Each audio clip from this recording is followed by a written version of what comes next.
Johar, hello গাতেকো। আজকে আমি পটল নিয়ে চলে এসেছি। তো আজকে আমি পটলের দরমা বানাবো, পনিরের পুর দিয়ে পটলের দরমা। তো পটলটাকে সুন্দরভাবে স্কিনটা ছুলে নেব ঘষে ঘষে চাকু দিয়ে। দেখুন বন্ধুরা কি সুন্দর ছুলছি, কীরকম করে, যেভাবে ছুলতে হবে। এবার এক পাশে ছোটো করে কেটে নেব, আর এক পাশে মোটা করে কাটবো। তো এইটা এই যে কেটে রাখলাম, এটা আমার পরে কাজে লাগবে। এবার পটলের পেটের ভিতর থেকে শাঁসগুলো সব বার করে নেব চামচের পেছন দিকটা দিয়ে। এবার সব বার করানো হয়ে গেছে বন্ধুরা। তো আপনাদের দেখানোর জন্য আমি কীরকমভাবে বার করছি সেই জন্য একটা আমি দেখাচ্ছি আপনাদের।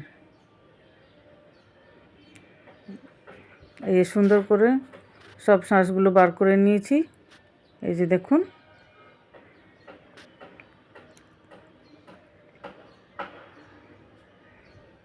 এই শাঁসগুলোকে আমি গ্রাইন্ড করে নেব। পুরের জন্য নিয়েছি পেঁয়াজ কুচি, লাল লঙ্কা, কাঁচা লঙ্কা, হলুদ, লবণ, কিশমিশ, জিরে পাউডার, আর নিয়েছি গ্রেট করা পনির। আর পটলগুলোকে সুন্দর করে ভেজে নিয়েছি, হালকা করে, বেশি কড়া করে না, একটু নরম হয়েছে। সুন্দর করে ভাজা হয়ে গেছে পটল। এবার পুর বানাবো। তেল গরম হয়ে গেছে, পেঁয়াজটা দিয়ে দেব।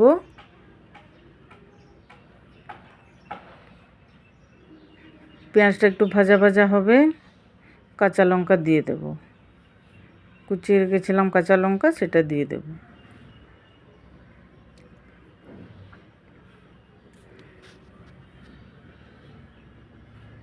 এবার পেঁয়াজটা সুন্দর করে লাল লাল ভাজা হয়ে যাবে। এবার এতে দেব আমি পেস্ট করে রাখা পটলের শাঁসগুলো। নাড়াতে থাকবে বেশ খানিকক্ষণ, পটল থেকে যে জলটা আছে না, ওটা যাতে শুকিয়ে যায়। মোটামুটি শুকিয়ে এসছে, এই যে দেখুন শুকিয়ে এসেছে। এবার আমি এতে মশলাগুলো দিয়ে দেব জিরে পাউডার, খুব বেশি দেব না, সামান্যই দেব। এতে দেব লঙ্কার গুঁড়ো, দেব হলুদও সামান্য দেব, লঙ্কা গুঁড়োটাও সামান্য দেব, যেহেতু কাঁচা লঙ্কা দিয়েছি, নাহলে বেশি আবার ঝাল হয়ে যাবে। এবার দিয়ে দেব স্বাদ মতো লবণ।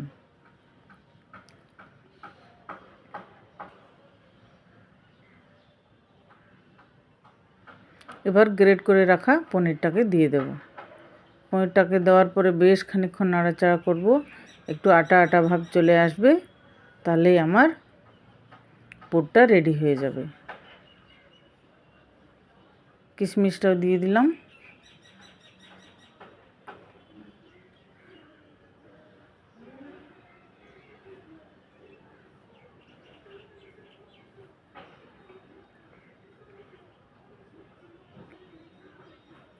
বেশ আমার পুরটা রেডি হয়ে গেছে বন্ধুরা, এবার নামিয়ে নেব।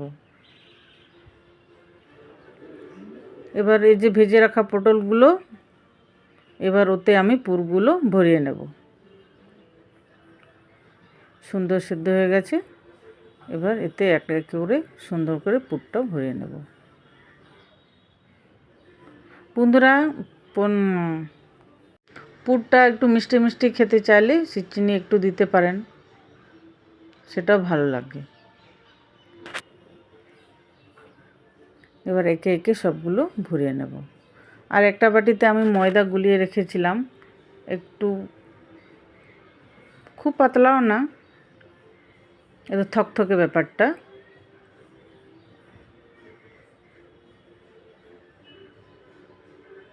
ওটাতে আমি এই যে পটলের মুখগুলোর উপরে দেব, দিয়ে তারপরে ঢাকনাটাকে আমি বসাবো টুথপিক দিয়ে। এবার মোটামুটি সবগুলো হয়ে এসছে আমার।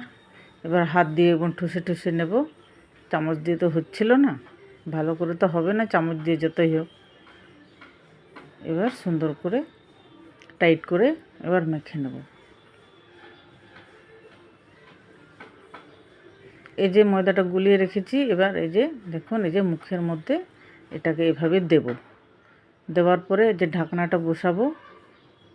আর নিয়েছি টুথপিক, এই যে দেখুন, টুথপিক দিয়ে এরম করে গেঁথে দেব। ঢুকতেই চাইছে না। এই যে হয়ে গেছে, ব্যাস এরম করে সবগুলো আমি করে নেব। সবগুলো হয়ে গেছে।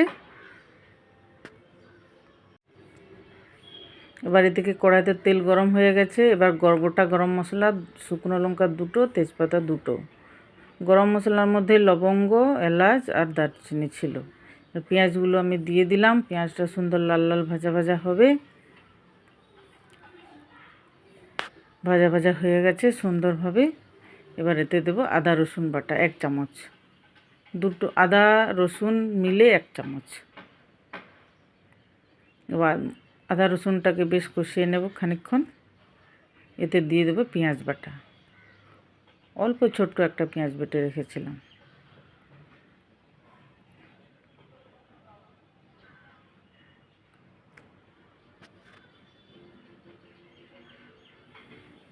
এবার এতে দেব কেটে রাখা টমেটো। বড় সাইজের একটা টমেটো কেটে রেখেছিলাম, এবার ওটা দিয়ে দেব। টমেটো দেওয়ার পরে বেশ খানিকক্ষণ আমি নাড়াচাড়া করব। টমেটোটা ভাজা ভাজা হবে, নরম হয়ে আসবে।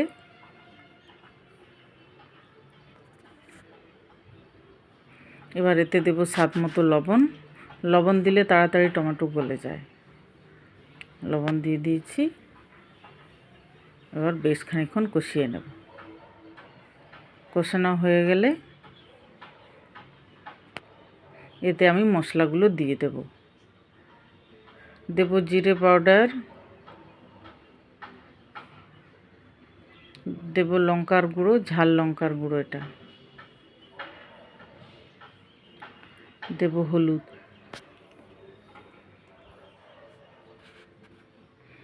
এবার সুন্দর করে মশলাটাকে কষিয়ে নেব।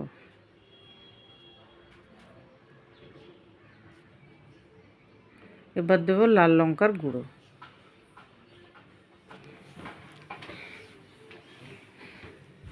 একটু জল দেব, সামান্য জল দেব। জল দিয়ে কষিয়ে নেব ভালো করে। তারপরে যখন তেলটা ছেড়ে ছেড়ে আসবে সেই সময় আমি জল দেবো। অল্প একটু দই ছিল, টক দই, সেটা আমি দিয়ে দিলাম। দেব চিনি। খুব ভালো করে এটাকে কষিয়ে নেব। কষানো হয়ে গেলে তেলটা ছেড়ে ছেড়ে আসবে। দেখুন বন্ধুরা কি সুন্দর কষানো হয়ে গেছে। এবার এতে পরিমাণ মতো জল দেব।